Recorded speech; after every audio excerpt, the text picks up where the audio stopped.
जब हम जवां हो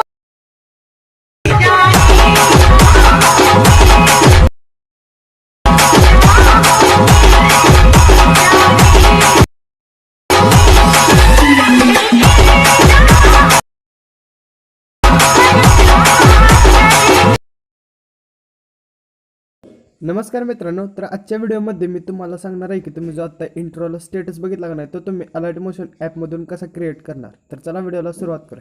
व्हिडिओला सुरुवात करण्याआधी चॅनलला सबस्क्राईब नसेल केलं तर सबस्क्राईब करा आणि बेल आयकॉन प्रेस करा. आणि तुम्ही अजून आपल्या टेलिग्राम चॅनलला जॉईन नसेल केलं तर जॉईन करा. तिथे मी व्हिडिओतले रॉ मटेरियल देत असतो आणि तिथे तुम्हाला व्हिडिओची लेटेस्ट अपडेट मिळत राहील. तर टेलिग्राम चॅनलची लिंक डिस्क्रिप्शनमध्ये आहे. टेलिग्राम चॅनलला जॉईन करा.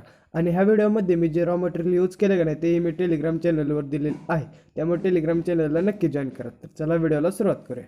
जसं तुम्ही अलाइट मोशन ओपन कराल का नाही तुमच्यासमोर असा इंटरफेस येईल. तुम्हाला पहिल्यांदा टेलिग्राम चॅनलवरून मी दिलेले XML फाईल आहेत का नाही त्या डाउनलोड करून अलाइट मोशन ॲपमध्ये इम्पोर्ट करून घ्यायच्या आहेत.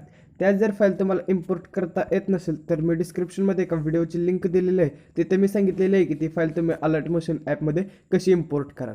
फाईल इम्पोर्ट झाल्यानंतर परत तुम्हाला नाही प्रोजेक्टवर क्लिक करायचं आहे. त्या फाईली तुम्हाला वरच दिसून जातील. पहिल्यांदा तुम्हाला बिटमार्कची जी फाईल आहे ना ती ओपन करून घ्यायची आहे. अशा प्रकारची काही बिटमार्कची फाईल ओपन झाल्यानंतर फर्स्ट तुम्हाला का नाही प्लसवर क्लिक करायचं आहे. इमेज अँड व्हिडिओवर जायचं आहे आणि मी जो दिलेला बॅकग्राऊंड व्हिडिओ आहे का नाही तो तुम्हाला ॲड करून घ्यायचा आहे. तर चला मी तो बॅकग्राऊंड व्हिडिओ का नाही ॲड करून घेतो. तो बॅकग्राऊंड व्हिडिओ ॲड झाल्यानंतर परत तुम्हाला वर 3 डॉटवर क्लिक करायचं आहे. फिल इन स्क्रीन करून घ्यायचा आहे. आणि हा तुम्हाला जो साऊंडचा ऑप्शन आहे ना याच्यावर क्लिक करायचा आणि त्याचा पूर्ण साऊंड कमी करून घ्यायचा. साऊंड पूर्ण कमी झाल्यानंतर हा जो ऑप्शन आहे ना तुम्हाला याच्यावर क्लिक करायचा आहे आणि हा जो व्हिडिओचा एक्स्ट्रा पार्ट आहे ना तो तुम्हाला कट करून घ्यायचा आहे.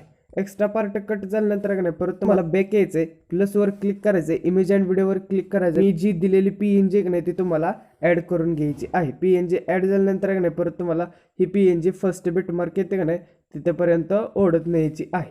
फर्स्ट बिटमार्क पर्यंत PNG ओढत आणल्यानंतर तुम्हाला आता का नाही बिटनुसार सर्व फोटो आहेत का नाही ॲडजस्ट करून घ्यायचे आहे. तर चला मी ते सर्व फोटो आहेत का नाही ॲडजस्ट करून घेतो. अशा प्रकारे मी बिटनुसार आहे का नाही सर्व फोटो ॲडजस्ट करून घेतलेले आहेत.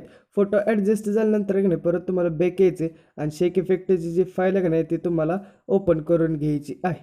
फाईल ओपन झाल्यानंतर का नाही परत तुम्हाला का नाही फर्स्ट जो शेक इफेक्ट आहे का नाही तो तुम्हाला कॉपी करून घ्यायचा आहे. तर चला मी तो इफेक्ट आहे का नाही कॉपी करून घेतो. इफेक्ट कॉपी झाल्यानंतर का नाही परत तुम्हाला का नाही बिटमार्कची जी फाईल आहे का नाही ती ओपन करून घ्यायची आहे. फाईल ओपन झाल्यानंतर का नाही परत तुम्हाला जो फर्स्ट बिट आहे का नाही तिथून जे ते पुढं थोडंसं स्क्रोल डाऊन करत नेलं का नाही तुम्ही इथेपर्यंत म्हणजे 4.7 सेकंद आहेत का नाही तिथेपर्यंत तुम्हाला का नाही हा इफेक्ट का नाही पेस्ट करायचा आहे. हा इफेक्ट इथेपर्यंत पेस्ट झाल्यानंतर का नाही परत तुम्हाला थोडंसं पुढं स्क्रोल डाऊन करायचं आहे. पुढं स्क्रोल डाऊन केल्यानंतर का नाही परत तुम्हाला इथे जो 19.14 सेकंद आहे का नाही 15 सेकंद तिथून ते तुम्हाला का नाही 21.3 सेकंद आहे का नाही तिथेपर्यंत हा इफेक्ट पेस्ट करून घ्यायचा आहे. तर चला मी तो इफेक्ट आहे का नाही पेस्ट करून घेतो. अशा प्रकारे मी तो इफेक्ट आहे का नाही पेस्ट करून घेतलेला आहे. परत तुम्हाला बॅक यायचं आहे आणि शेक इफेक्टची जी फाईल आहे का नाही ती ओपन करून घ्यायची आहे. आणि जो 2 नंबरचा इफेक्ट आहे का नाही तो तुम्हाला कॉपी करून घ्यायचा आहे. इफेक्ट कॉपी झाल्यानंतर का नाही परत तुम्हाला बॅक यायचं आहे आणि बिटमार्कची जी फाईल आहे का नाही ती ओपन करून घ्यायची आहे. फाईल ओपन झाल्यानंतर का नाही परत तुम्हाला आता जे राहिलेल्या सर्व फोटो नाही का नाही इफेक्ट ॲड करून घ्यायचा आहे. तर चला मी ते राहिलेले सर्व फोटो नाही का नाही इफेक्ट ॲड करून घेतो. अशा प्रकारे मी राहिलेले त्या सर्व फोटो नाही का नाही इफेक्ट ॲड करून घेतलेला आहे. इफेक्ट ॲड झाल्यानंतर परत तुम्हाला फर्स्ट बिट आहे का नाही तिथे यायचं आहे. तुम्हाला प्लसवर क्लिक करायचं आहे आणि हा जो स्क्वेअरचा ऑप्शन आहे का नाही याच्यावर तुम्हाला क्लिक करायचं आहे. स्क्वेअरच्या ऑप्शनवर क्लिक केल्यानंतर का नाही परत तुम्हाला का नाही थोडंसं पुढं जायचं आहे आणि कलर अँड फिलवर क्लिक करायचं आहे आणि हा जो ऑप्शन आहे ना याच्यावर तुम्हाला क्लिक करायचं आहे. परत तुम्हाला ह्या ब्लॅक कलरवर क्लिक करायचं आहे. ह्या ऑप्शनवर क्लिक करायचं आणि याची पूर्ण फ्रिक्वेन्सी कमी करून घ्यायची आहे.